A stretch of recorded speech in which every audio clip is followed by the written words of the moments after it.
Mes salutations amis orpailleurs et bricoleurs. Aujourd'hui, et je sais que certains d'entre vous l'attendaient, je vais vous montrer une autre configuration avec le même canal.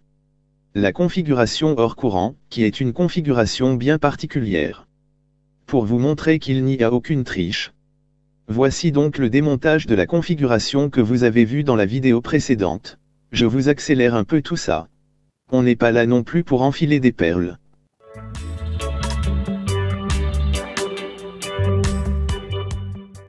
Voici une autre maille de tapis spaghetti, j'y reviendrai. Désolé pour la coupure, j'ai dû remplacer la batterie. La peinture rouge me sert de repère visuel pour définir le sens normal dans lequel il se positionne pour une rampe de courant. Mais ici, pour du hors courant, on inverse le sens, donc ce repère visuel doit se retrouver en bas. Ce qui permet d'avoir un profil plus agressif étant donné que l'on alimente en eau grâce à un seau.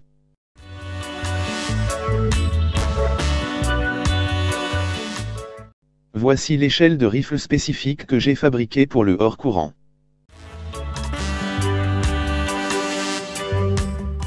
Je verrouille.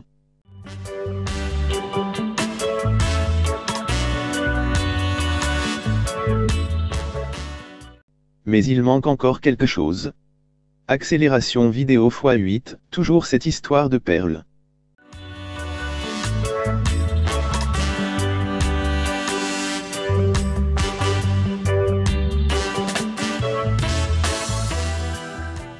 Voilà, le flair est enlevé et la pièce que je viens de mettre est très importante.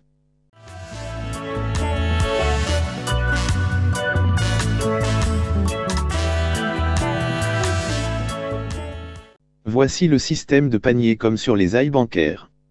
Mais, au vu de la législation française, nous n'avons pas le droit à quelque système motorisé que ce soit. Même une pompe 12 volts est strictement interdite. Ce qui n'empêche pas de pouvoir quand même nous faciliter l'orpaillage.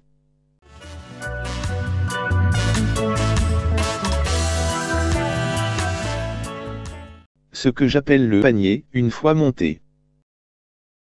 Il manque encore quelque chose. Mon petit métal déployé de 5 mm de maille. Donc, on dépose les matériaux ici. Avec le seau d'eau, les matériaux les plus gros s'évacuent. Tout est automatiquement tamisé à 10 mm. Donc les matériaux tamisés glissent le long du déflecteur. Ils descendent avec l'eau tout en haut du tapis spaghetti noir. L'inconvénient de l'alimentation en eau au seau, c'est que, pendant que l'eau coule, il y a bien un vortex qui se crée à l'aval de chaque rifle. Mais à chaque fois que l'eau a fini de s'écouler, le petit tas que se forme grâce au vortex, s'écroule. Donc lorsque l'on remet de l'eau, les matériaux viennent d'abord heurter l'amont de la rifle suivante. C'est pourquoi les rifles ont une forme et un angle bien spécifiques. Et c'est aussi pourquoi il est important de mettre le métal déployé à l'inverse de ce qu'on le met pour une utilisation dans le flux d'eau de la rivière. Pour les sceptiques, essayez, car je ne suis pas le seul à avoir fait ce constat. D'autres l'ont fait avant moi. Et d'autres le feront après. Je vous ai dit que je reviendrai sur le tapis spaghetti. En haut, j'aime bien mettre ce spaghetti noir qu'un ami m'a donné. S'il y a des grains dans la zone exploitée, ils se retrouveront à coup sûr dans cette maille de spaghetti. Voilà, vous voyez bien la différence entre le vert et le noir.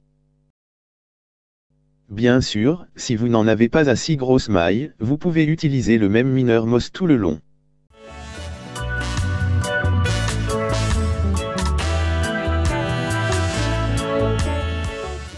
Maintenant le vert et le bleu, exactement les mêmes.